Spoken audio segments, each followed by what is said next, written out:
Buenos días, mi nombre es Patricia Morales, soy enfermera especialista de la Unidad de Cuidados Intensivos Segundo C del Hospital Edgardo Rebagliati Martins. Me agradezco al comité organizador, a la Sociedad de Medicina Intensiva y al Colegio Médico del Perú por esta oportunidad. En esta pandemia sabemos, bueno, que estamos viviendo, es una situación difícil, una situación que nos pone muchos retos, ¿no?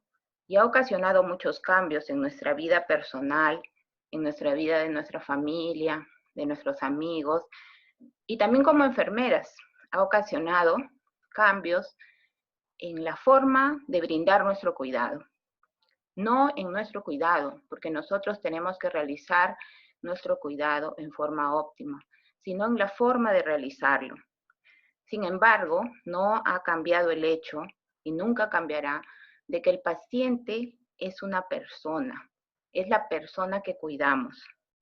Es un paciente, en este caso, como soy de cuidado intensivo, ese es un paciente crítico, es un paciente de UCI. Por lo tanto, el tema que me han encomendado es en relación a lo que es la prevención de infecciones asociadas a catéter venoso central en el cuidado del paciente crítico. Soy miembro del Comité de Prevención de Infecciones del Servicio y nosotros realizamos intervenciones y recomendaciones para prevenir las infecciones asociadas a la atención de salud, ¿no? En este ámbito, nosotros tenemos 3 áreas de intervención o de recomendaciones que realizamos en el servicio en relación a lo que es infecciones asociadas al catéter urinario, en relación a neumonía asociada a ventilación mecánica y en relación a este tema, que es la prevención de infecciones asociadas a catéter central o a infecciones que se desarrollan en el torrente sanguíneo. Vemos pues que hoy día, ¿no?, en el reporte que realizan en relación al número de infectados, al número de pacientes en ventilación mecánica, va en incremento, ¿no? Por lo tanto, nosotros tenemos un compromiso, una responsabilidad como personal de salud y en específico como personal de UCI. Iniciaré esta ponencia realizando una revisión de recomendaciones basadas en evidencia, donde incluyo estándares de práctica clínica, ¿no? Existe la Sociedad de Enfermeras en Infusión, que realizaron unas recomendaciones en el 2016 y que se reúnen y realizan publicaciones cada 5 años. Después tenemos la CDC, que da una serie de recomendaciones. Entonces, estos 2 documentos han sido revisados y procederé a realizar las recomendaciones oportunas. Comenzando, se detalla lo que es precauciones estándar, precauciones de contacto y para gotas. En este caso, es prioritario el lavado de manos, ¿no?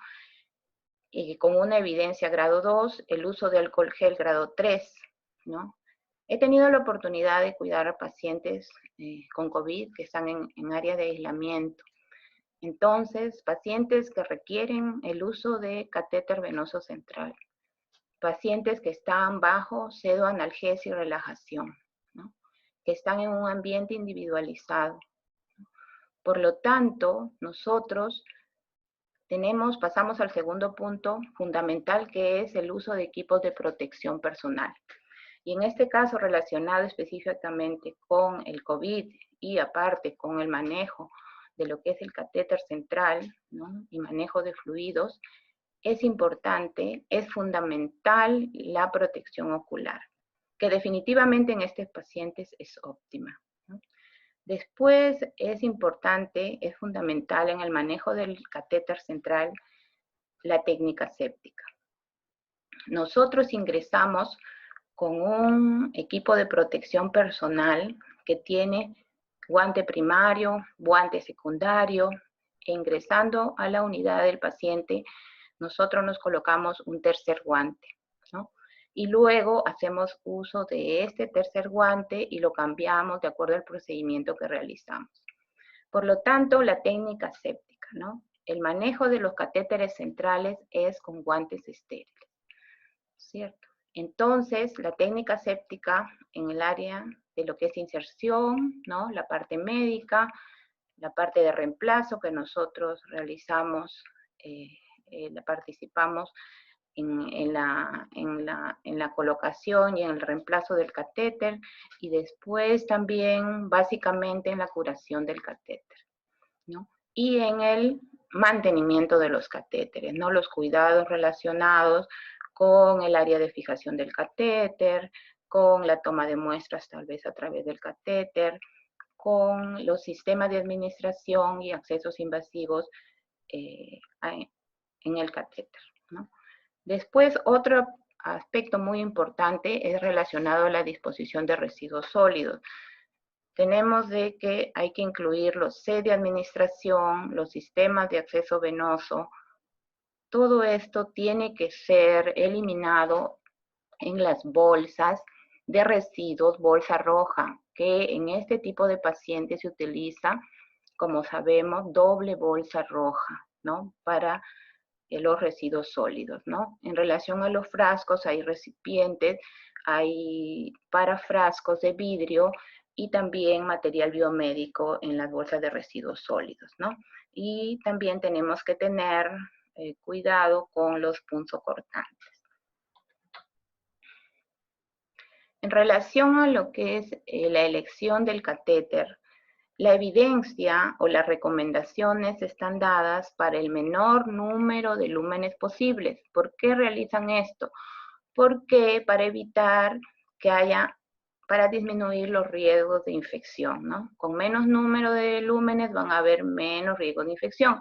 Sin embargo, como les comentaba, en este tipo de pacientes están sedados.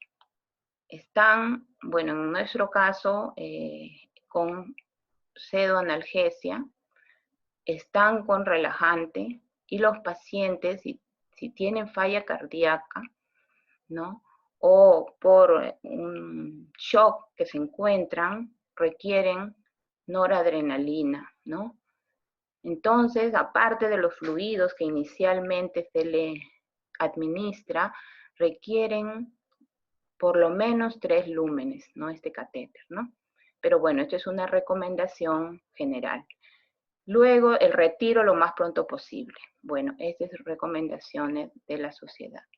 En relación a lo que es preparación de piel, la evidencia nos recomienda el uso de solución de clorexidina, ¿no? Existen estudios que al comparar la clorexidina con isodine, ¿no? Entonces tienen como resultados que disminuye un 49% el riesgo de infecciones, ¿no? También se habla del alcohol al 70%. También se han hecho estudios y disminuyen las infecciones en un 70%. Por lo tanto, nosotros vamos a poder tener opciones, ¿no? En nuestro caso, nosotros utilizamos alcohol al 70%. No tenemos la solución de clorexidina al que es mayor del 0.5% con alcohol, pero en el caso que el personal lo tuviera, sería la primera opción para el uso. En relación a lo que es apósitos para el sitio de inserción, tenemos que las recomendaciones es un apósito estéril semipermeable transparente. ¿Para qué? Para visualizar el área de inserción, para ver si es que hay signos de flebitis, ¿no? Para poder realizar una palpación, ¿no? Adecuada, ¿no? También si es que hay signos de hemorragia, entonces se podría colocar una gasa. Una gasa que la recomendación, de acuerdo a las evidencias, a los estándares de práctica clínica, indica cambio de cada 48 horas. Sin embargo, en la práctica vemos de que esto, si es que colocamos una gasa, se va a cambiar más frecuentemente, ¿no? De acuerdo a la valoración. Y valorar el apósito, ¿no? Valorar si hay diaforesis, ¿no? Si el apósito está, si la gasa está húmeda, si la piel del paciente no produce de que el apósito se levante, ¿no? Se retire, ¿no? Y también la curación tendría que realizarse cuando está visiblemente contaminado.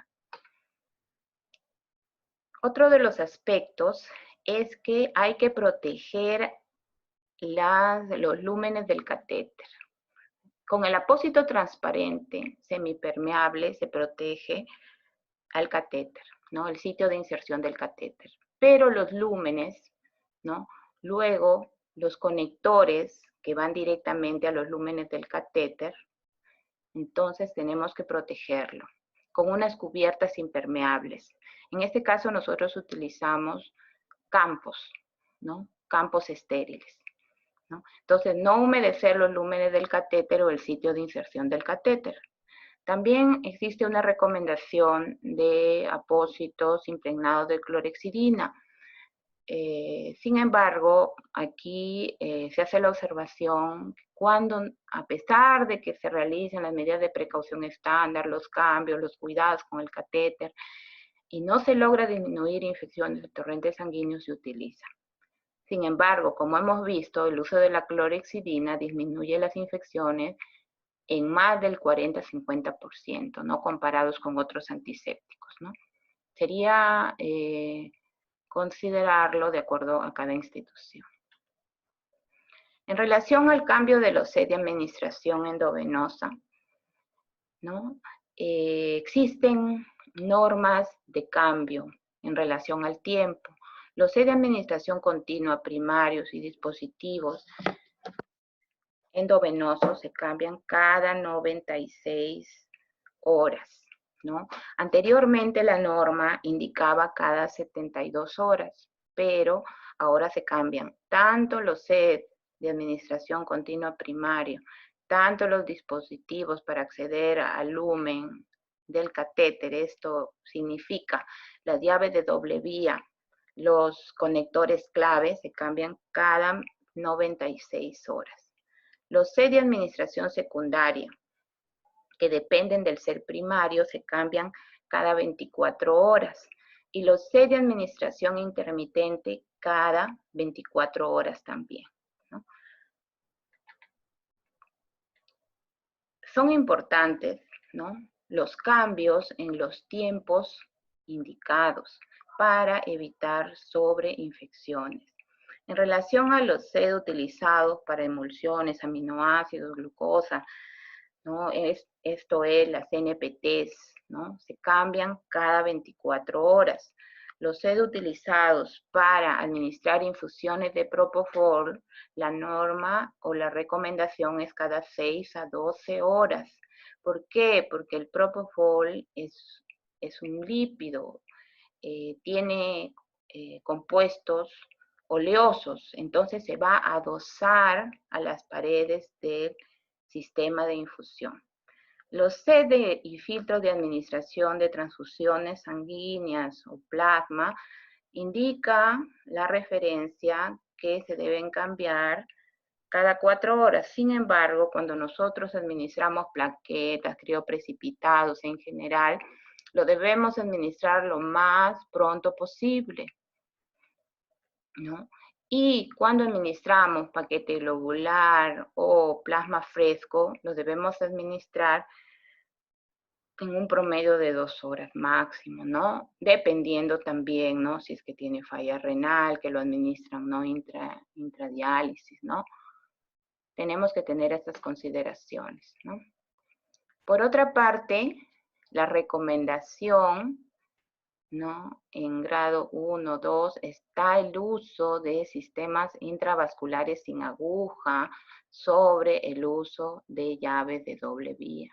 Entonces, estos cambios de los sistemas intravasculares sin aguja se deben realizar cada 96 horas, igual que los sistemas primarios. y hay que considerar de que no existan fugas, ¿no? Y pérdidas, ¿no? Hay que estar verificando en forma permanente, valorando, ¿no? Y en relación a la desinfección de estos conectores sin aguja, ¿no? Se debe realizar igual con uno de los desinfectantes descritos, con clorhexidina, con alcohol al 70, o bueno, también describen yodo, povidona y yodo, ¿no? Y en el caso del alcohol al 70%, el tiempo es de 5 a 60 segundos, ¿no? Está descrito. De todas maneras, he colocado este acápite en relación a catéter arterial y sistemas de monitoreo de presión porque son invasivos. Este invasivo se le coloca al paciente con COVID. Este paciente viene con presiones arteriales medias disminuidas, ¿no?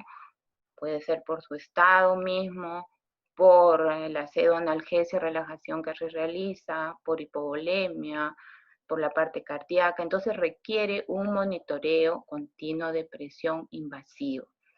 Entonces, al inicio, ¿no?, de la instalación, ¿no?, se prepara el sistema de monitoreo hemodinámico, ¿no? Y todo esto tiene que ser cambiado cada 96 horas.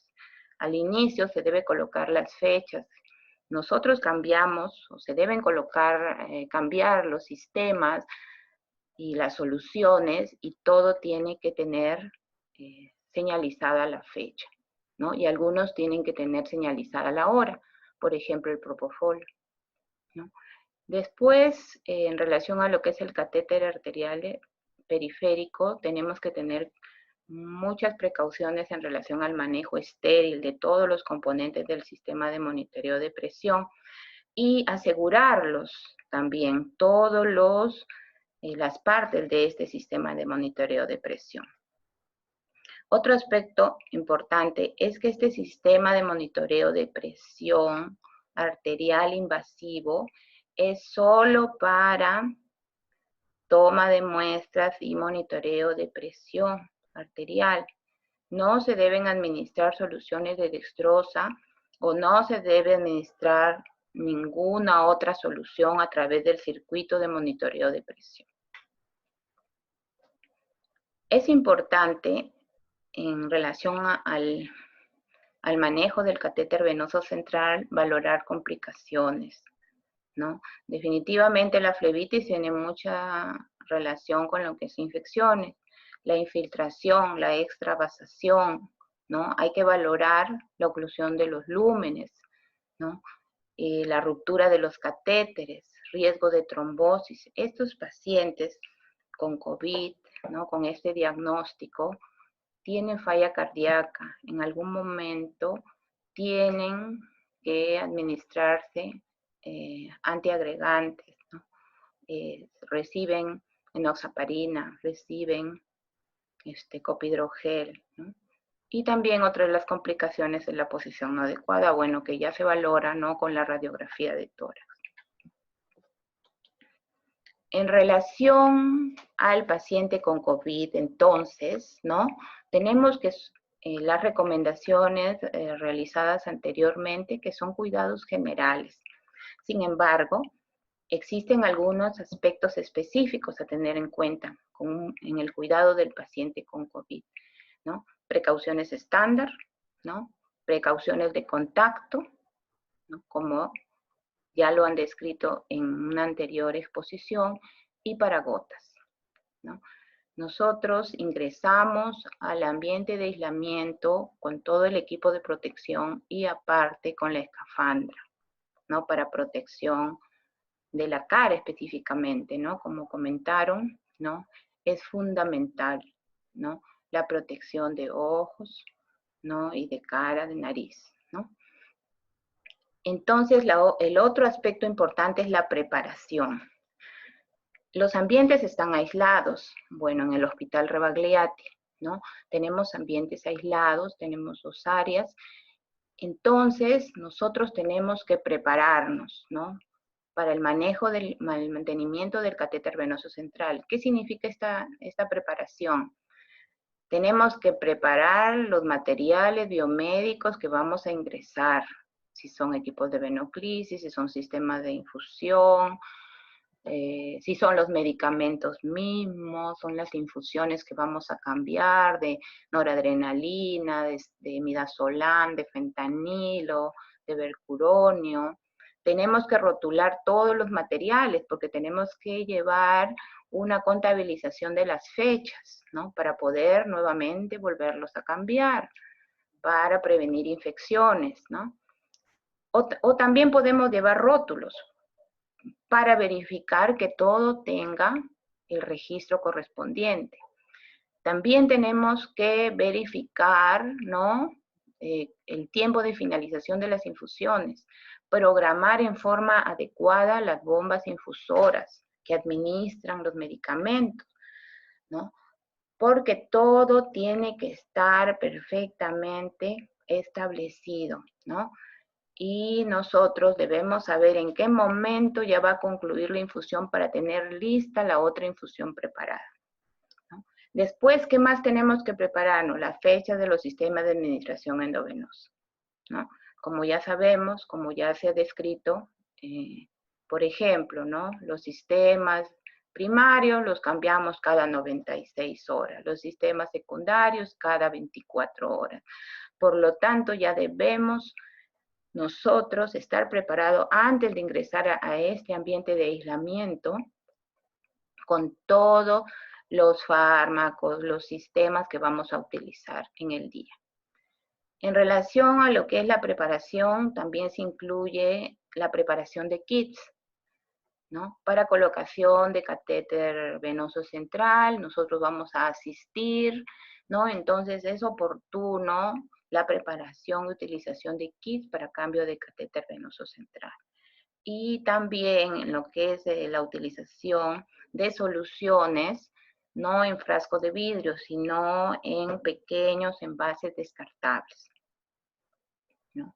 Y como les comentaba, en lo que es residuos, siempre tiene que ser en doble bolsa roja, ¿no? Y tener todas las precauciones que consideramos dentro de lo que es bioseguridad, ¿no? Después, la otra parte corresponde a los cuidados del catéter, ¿no? Los cuidados del catéter venoso central que tienen que ser sustentados con nuestra guía de procedimientos, ¿no? Nosotros tenemos una guía de procedimientos de cuidado del catéter venoso central, que tiene 3 áreas. El manejo del área de inserción y fijación. La otra parte que corresponde a los sistemas de administración endovenosa y dispositivos para acceder a los lúmenes del catéter venoso central. Aquí estamos hablando de los sistemas de infusión, ¿no? Estamos hablando de los dispositivos para acceder a los lúmenes, llámese llave de doble vía o conector sin aguja, ¿no? Que es lo que se debe utilizar preferentemente. Y también existe una tercera parte que incluye los cuidados generales durante la permanencia del catéter, ¿no? Todo esto está sustentado en recomendaciones basadas en evidencia, ¿no? Entonces, nuestros productos, nuestras guías, ¿no? Son el resultado de lecturas, ¿no? De prácticas, ¿no? De estándares de práctica clínica, ¿no? Y también nosotros tomamos mucho en cuenta las incidencias en relación a lo que son infecciones, ¿no? Para poder valorar y mejorar nuestros procesos, ¿no? Cómo hemos sido el año pasado, cómo estamos ahora. En relación a lo que es el paciente con COVID, escuchaba una de las presentaciones del doctor Oyanguren que indicaba pues que realmente, ¿no? Tenemos nuestro equipo de protección personal y realmente tenemos nuestro alcohol gel y un cambio de guantes óptimo, ¿no? El lavado de manos o el uso de alcohol gel se realiza en óptimas condiciones. Entonces, de esta forma nosotros prevenimos unas infecciones sobreagregadas a este tipo de pacientes. Por lo tanto, en general, el uso del catéter venoso central en el paciente con COVID, ¿cuáles son sus fundamentos, ¿no? ¿Para qué se utiliza? ¿No? Para administrar infusiones, ¿no? Como la pseudoanalgesia, la relajación, infusión de inotrópicos, si hace falla renal, infusión de furosemida, después administración de tratamiento, antibióticos, ¿no? Albúmina, diuréticos, entre otros, ¿no? Toma de muestras para saturación venosa mixta o para saturación venosa central, ¿no? Es importante para ver la parte cardíaca, ¿no? Para modificar la terapia no médica, para valorar al paciente, ¿no? En forma integral. Y el monitoreo de PVC. Realmente estos pacientes les colocan una línea arterial. Entonces, con la línea arterial nosotros podemos realizar el monitoreo, ¿no? de la PVC, ¿no? No requeriríamos un sistema específico que vaya al catéter central en forma directa, ¿no? Entonces, esto es en general, ¿no? Los usos del catéter venoso central en este tipo de pacientes. Esto es en relación al tratamiento antibiótico.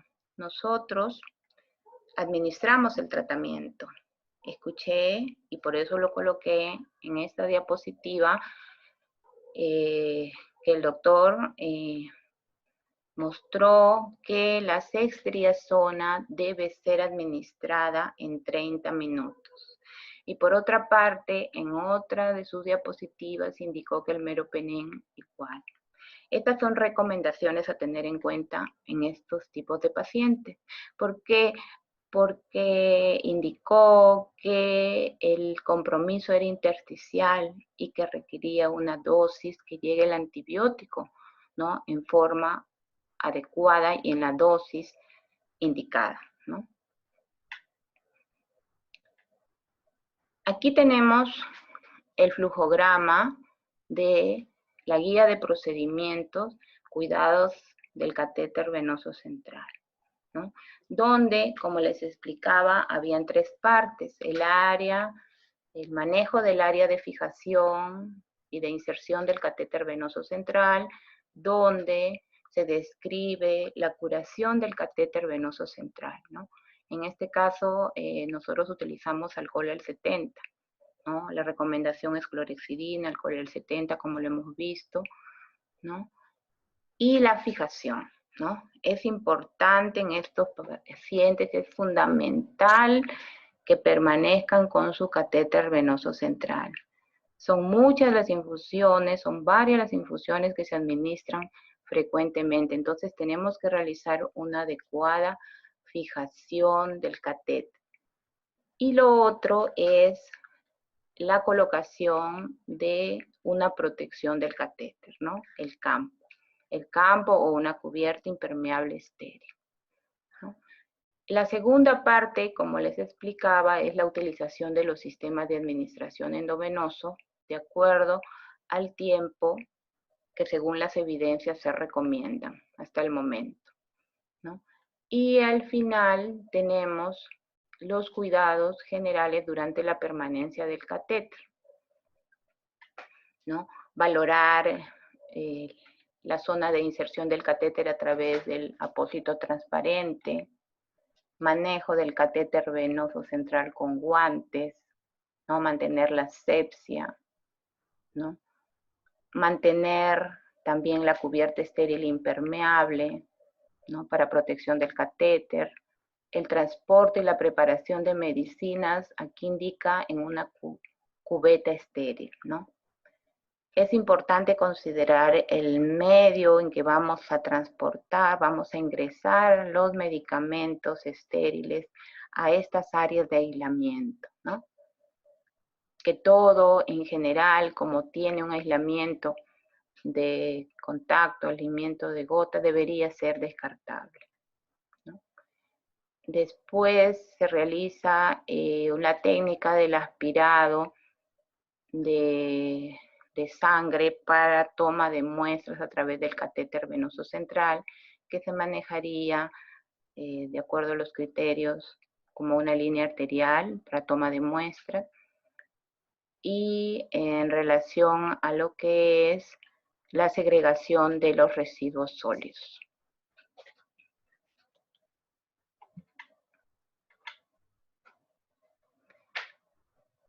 En realidad, como les expliqué al inicio, el manejo del catéter venoso central tiene las mismas consideraciones de un paciente en UCI. Las recomendaciones particulares del paciente con COVID son relacionadas a mayor seguridad, mayor rapidez, ¿no? y ser oportunas en el tratamiento y en el mantenimiento de este catéter venoso central.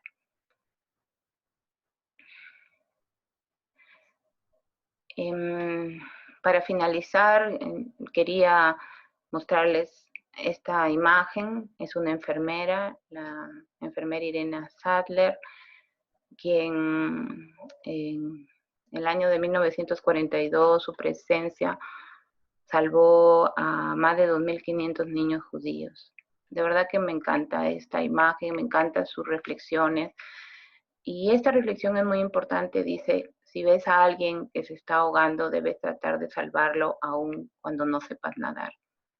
Eso le dijo a ella cuando era pequeña su papá, su padre, que era médico, que falleció por tratar a pacientes con tifus, donde nadie quería tratarlos, y que al final él, bueno, falleció, pero él falleció haciendo lo que él quería, lo que era su compromiso, su profesión, ¿no?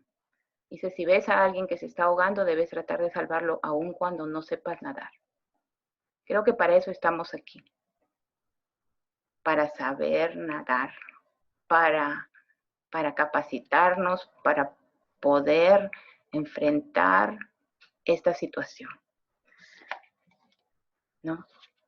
Ante esta pandemia sabemos que el riesgo es inherente a lo que realizamos, es inherente a nuestro cuidado, pero es un riesgo que asumimos más allá de ser responsables como profesionales de la salud en general, ¿no? Es un riesgo que significa compromiso, empatía, amor al prójimo. Todos nosotros que estamos ahora aquí, ¿no? Y que estamos en el hospital o en la periferia, ¿no? Tratando de hacer lo que pueden por el paciente. Todos nosotros somos instrumentos en la recuperación de este tipo de pacientes, de esos pacientes, de estas personas, para que puedan regresar con sus familias. Es un reto, es un compromiso, es el amor al prójimo. Felicitaciones a todos. Muchas gracias. Señorita.